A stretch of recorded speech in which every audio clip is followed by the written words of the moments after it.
Welcome to this anthropology lecture. This is 24A. We're going to be looking at the Egyptian concept of identity, which I think we take for granted that people have an identity. So how did Egyptians think of themselves, like as individuals, as people? So this question will be bound up a lot with religious ideas. So in some ways, this lecture is a foreshadowing of a future unit on religion. We can look at three key aspects of an ancient Egyptian person's identity. There are more, but these are three of the most important aspects of one's identity. They are the Ka, the Ba, and the Ach. The Ka can be thought of as a life force, a sort of spiritual energy that animates someone's social existence. You can see the Ka pictured here on the left as a pair of upraised arms. The Ba is closer to the idea of one's personality. So you can see the Ba represented here on the right, a bird flying around with a human head. This bird is also carrying a Shen, or the sign of eternity. The Ach is the union of the two to a certain degree, and it is often spoken of as one's intellect. We'll see a little bit more about it in an upcoming slide, as well as I'll show you a picture of the symbol for the Ach.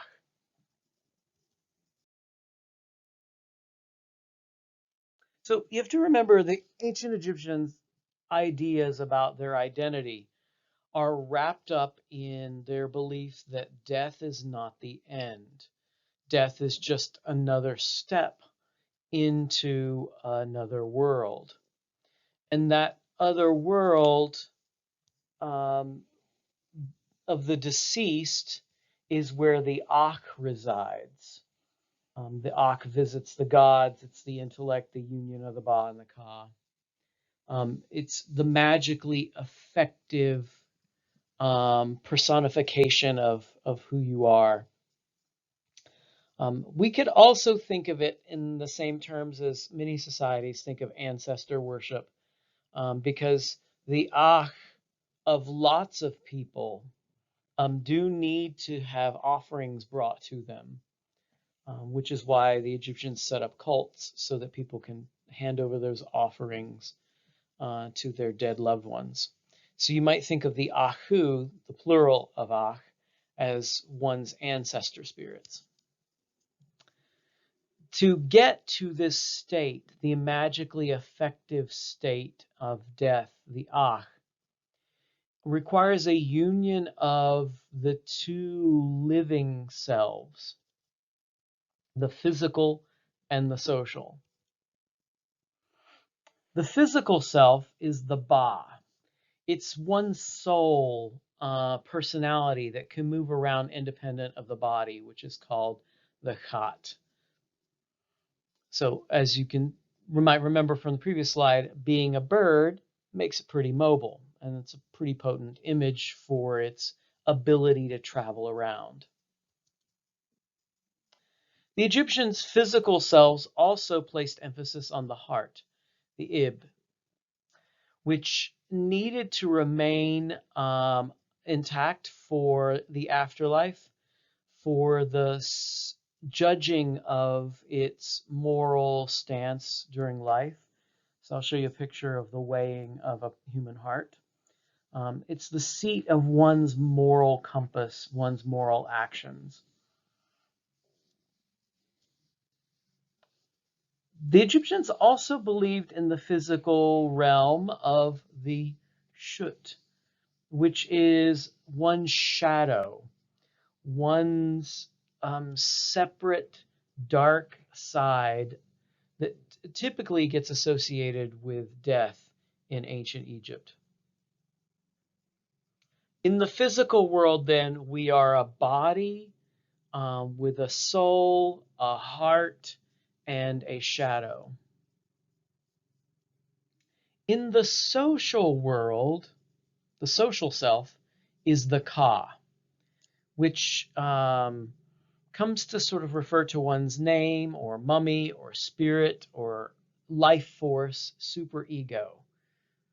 It's the power that generates the human existence.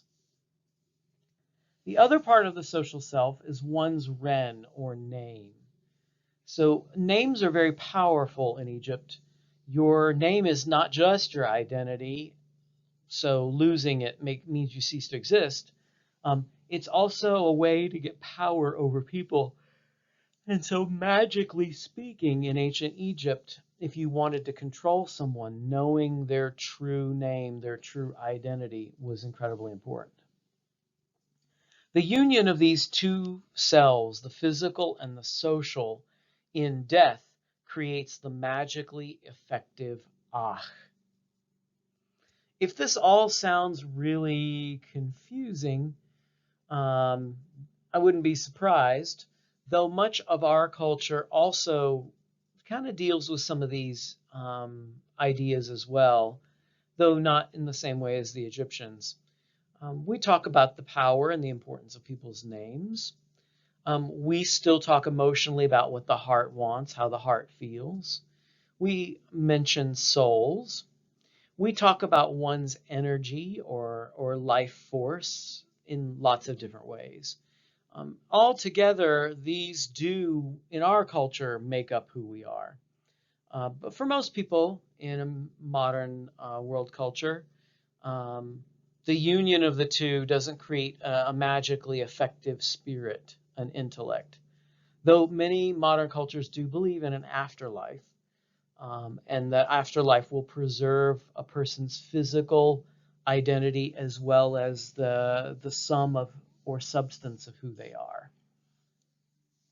So this might seem a little strange for the Egyptians to have this way of thinking about the self, but in fact, we still have many of their ideas with us, just under different notions and different religions. Here's the Ba, the human-headed bird, the Ka, and then the Ach, represented by a bird as well, an ibis bird.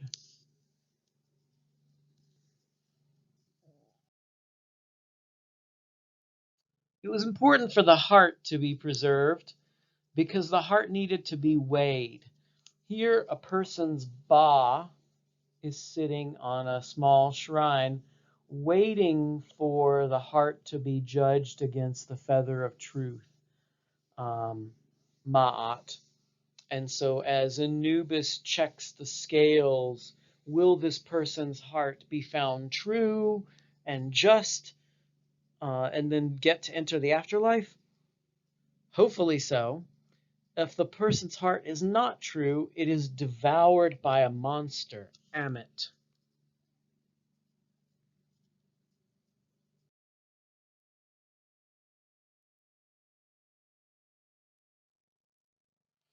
Now, another way to think about ancient Egyptian identity in terms of the social self is to use a modern concept called intersectionality. Intersectionality is an idea that we are the sum of lots of identities, though those identities come and go, and some are more important to us at some moments versus others. So at the intersection of all of the identities we have lies who we are. So in the modern world, we often talk about people having identities based in either race or ethnicity. So your background race, your background ethnicity might be a part of who you think you are. We talk about in the modern world one's sex, gender, and sexuality becoming a part of your identity and defining who you are. We talk about class, though not quite as much, but definitely social class and judgments about elite versus poor factor into identity. Religion could be a part of one's identity in the modern world. Ideology or political leanings could be part of one's ideology and identity in the modern world. And all of these, of course, could intersect in lots of different ways, ways that could be very complicated. Sometimes people in modern society talk about their occupational identities. That is, many people think about having a career, and a career would be tied up with who you are, what you value, what you care about. But we have to also recognize that's not true for everyone. Many people do not see themselves in their job. They just say a job is a job. What about ancient Egypt? Did the ancient Egyptians think of themselves in a set of multi-layered ways? Did they recognize that they were at the intersection of multiple identities? This is really hard to say. As one scholar has pointed out, it's very hard to see individual ancient Egyptians, and certainly rare to hear Egyptians talk about who they really are. We do know they define themselves in contrast to others, which is not surprising. We often make definitions by saying, I am what this other person, I am the opposite of what this other person is, so I am not what they are. And looking at other people, you could look at their status. Are they free? Are they slave? Are they an elite status? What is their ethnic background? How do they dress? How do they talk? What do they look like? Hair, skin, etc.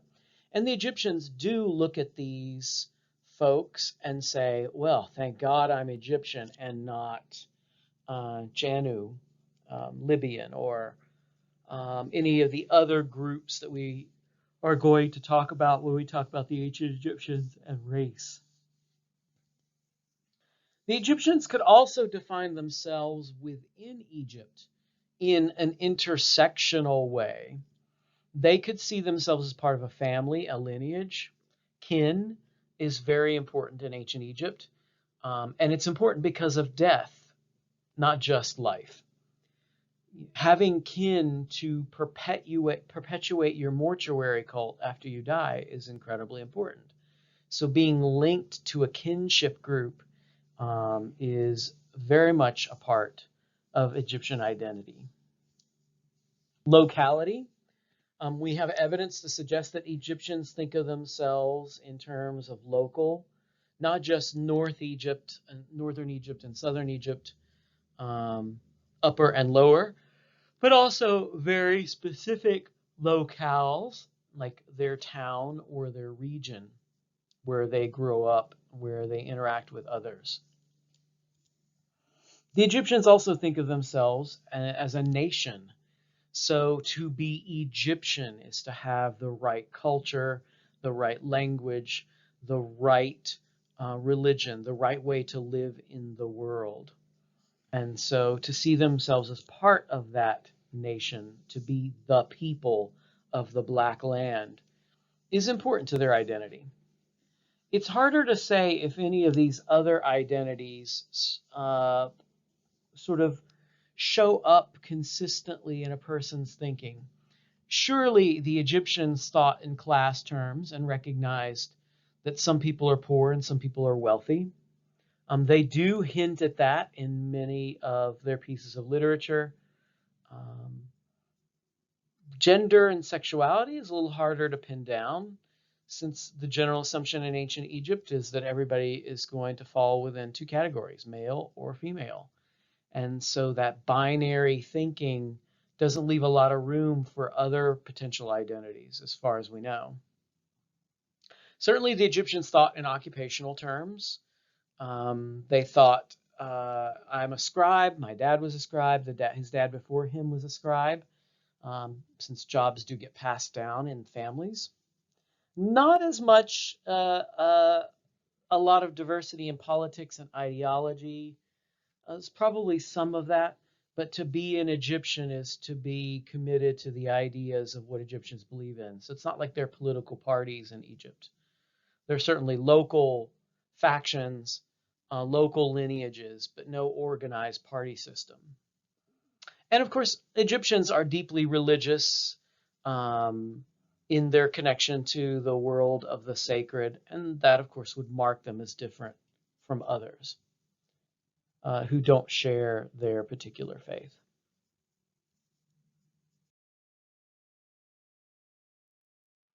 Another way to think about identity in ancient Egypt, as well as the modern world, is to ask ourselves, did Egyptians think of themselves as individuals, as separate people with separate identities and separate rights? Or did they think of themselves more collectively? We do see this in the modern world with individualist cultures putting a lot of emphasis on who you are as a person, what you think, what you feel, and your rights as a person. Think, for example, the United States is a very individualist culture. My body, my freedom, my rights, my ideas, my speech. All of those thoughts are very strong in American culture since we value the individual. Some cultures around the world are more collectivist, meaning your status as an individual is not the end all be all of your existence. That in fact, you owe a lot to your community, you owe a lot to your family, you owe a lot to your society. So collectivist cultures talk about responsibility, they talk about obligations, they talk about what you owe to other people. It's clear that the ancient Egyptians were definitely individualists, at least religiously speaking, because they recognized the need for everyone to have access to the afterlife. Um, and doing so meant having a cult that people offered sacrifices to keep your spirits fed, to keep your identity going. To lose one's identity in the afterlife is a horror for individual Egyptians. It's a non-existence. It's a doomed existence. So keeping that individual identity alive is very important to them. And that does imply the Egyptians do think of themselves in pretty individual terms. But it's also clear that the Egyptians were collectivist. If we look, for example, at the village of Deir el-Medina, a community working together, all employees of the state, of course, but working together to create the Valley of the Kings under a sense of mutual responsibility to each other, the sharing of resources with each other. And it's clear that the Egyptians don't sacrifice their collective culture to give every bit of power to individuals. So even though there are individuals in ancient Egypt, there are definitely people who feel a part of the community and the structure that keeps that society going. So we could say that the Egyptians experience both. So this has been a look at Egyptian identity. It's worth thinking about your own personal identity, where you come from that shapes it, your regional identity, maybe language is a marker of your identity, religion, your background, your sexuality. All of those things shape who you are. But you may not express them all at the same time or simultaneously. Perhaps some of those identities show up only at some times when it's safe to do so, and other times you hide them. Maybe you keep all your identities at play all at once, all day long. Maybe you're an individualist. Maybe instead, though, you think more about a collective responsibility to do what's good for all people. These are just some of the ways that you could think about your own identity in comparison to the ancient Egyptians.